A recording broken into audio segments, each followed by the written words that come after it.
Shalom, I'm Rabbi Gail Schuster-Buskila, and today I'd like to talk about my first Midrash for the book of Exodus, for Parashat Shemot, the first Torah portion in the book of Exodus. I really love this book, and I hope that you'll love my Midrash as well as the entire book of Exodus. Oddly enough, I am not going to really speak about Moses at great length. I'm going to speak about people that usually we don't discuss. First of all, Miriam, and then some of the Egyptians in my Midrash itself, the Egyptians who were the neighbors of our ancestors. So it's a little bit different today, but I hope that you'll enjoy it. Before we go to the Midrash, I'd like to show you that all of my Midrashim on my Midrash Harabah website are available from the menu, and you can find them according to the book of the Torah, of the 5 books of Moses. And we're going to be, of course, looking here at Shemot. And you can see that I have titled this Midrash, Watching and Waiting. I'm going to begin by reading a few verses from Exodus 1 and 2, and Exodus 1 verse 22 and Exodus 2 verses 1 through 3.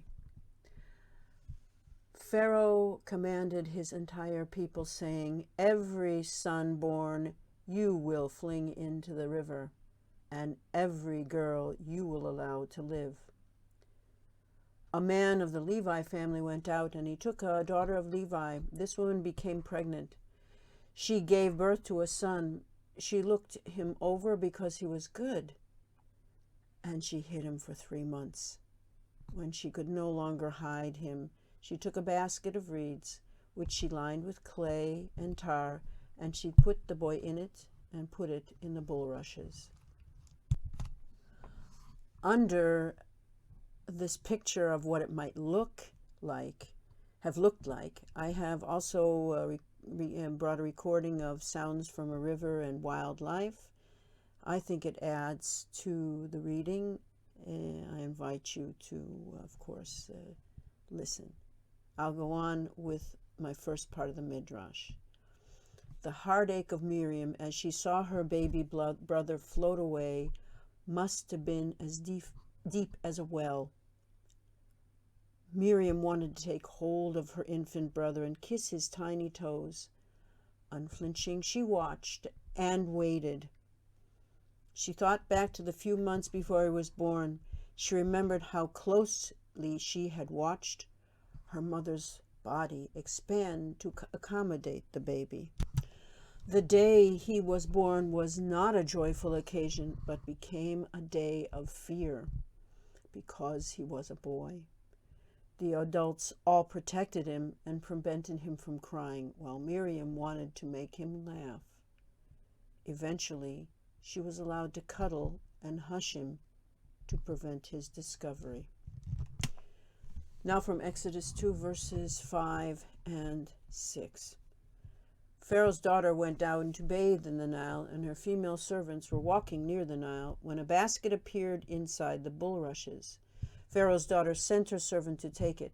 She opened it, and they saw the child. The boy cried, so she took pity on him. She said, "This is from the Hebrews." My Midrash continues. Miriam had been warned to stand far from him, just far enough that she could only hear his cries but not see his face.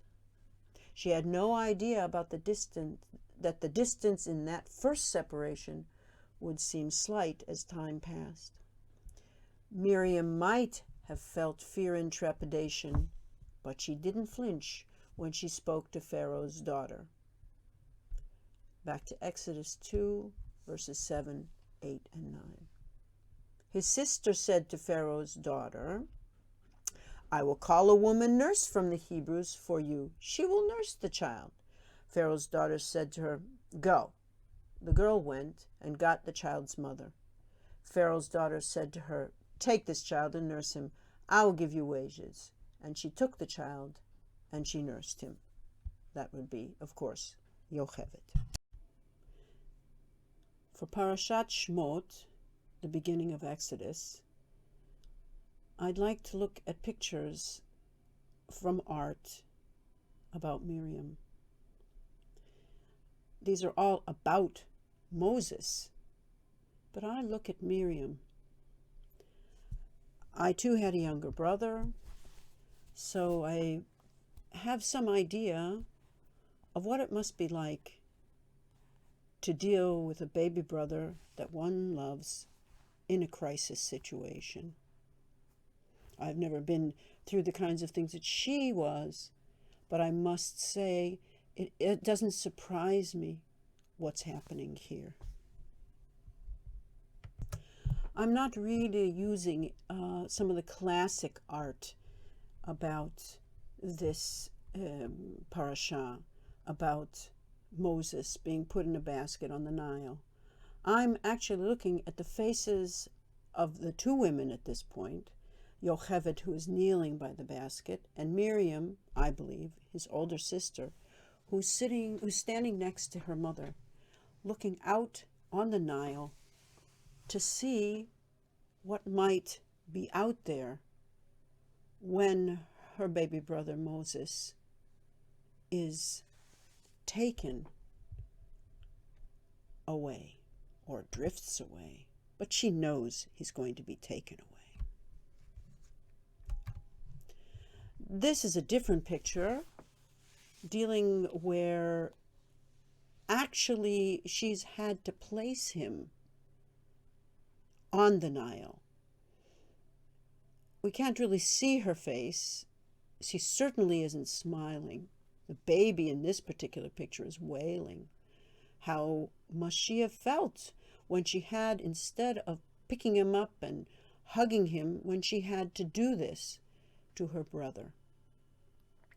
The emotions of this woman are not shown, but we know, those of us who have younger siblings, we know how they must have felt. This is a different picture. I really love it. The baby Moses is looking at us. In neither of the other two pictures was baby Moses actually eyeing us. And Miriam herself, she's standing at the water's edge. She can't reach him anymore.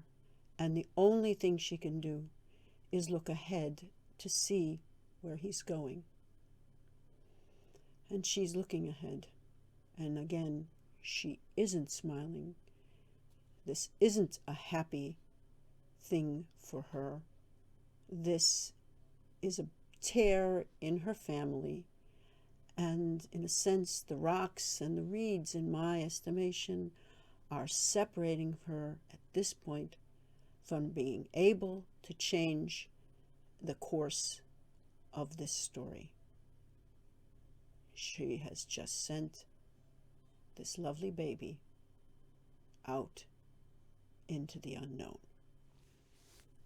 I found these pictures on this rather interesting website. I have no idea. I can really not find any good information about it, but I found it to be just absolutely fascinating.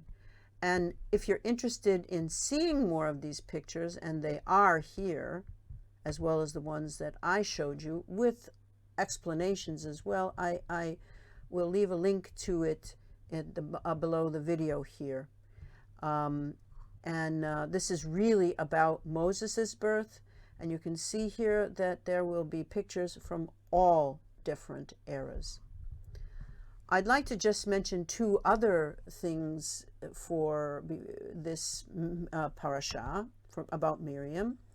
There's a discussion here in the Jewish Women's Archives about Miriam in the Bible, and it gives a variety of different aspects of Miriam the prophet in excellent style.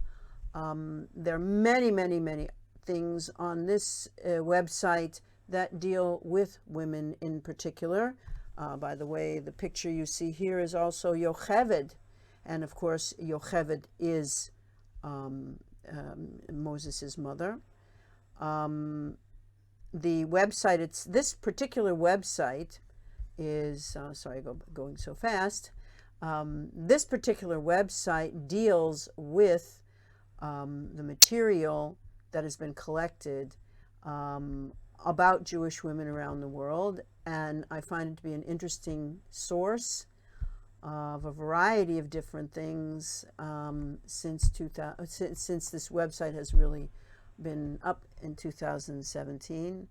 And as it says here, it was the Jewish Women in America Encyclopedia came from Deborah Dashmore and Paula Hyman, but it has really expanded, and now it is named after Alice Shalvi, who was extraordinarily important Israeli feminist, and a worthwhile site to look at, the Jewish Women's Archives. And then a book that I heartily recommend, I certainly haven't finished all of it, but by Professor Leon Kass, Founding God's Nation. Next parasha, we're going to talk about God specifically. And I think that it is a wonderful addition to our bookshelf about the Exodus, this magnificent book that takes us on a journey with our ancestors. I hope you've enjoyed my Midrash for Parashat Shemot from the book of Exodus, the first section in the book of Exodus. I hope you enjoyed the entire parasha. The link to my Midrash is below this video. I hope you have a lovely Shabbat, the beginning of an important journey of the people of Israel. Shabbat Shalom, Parashat Shemot.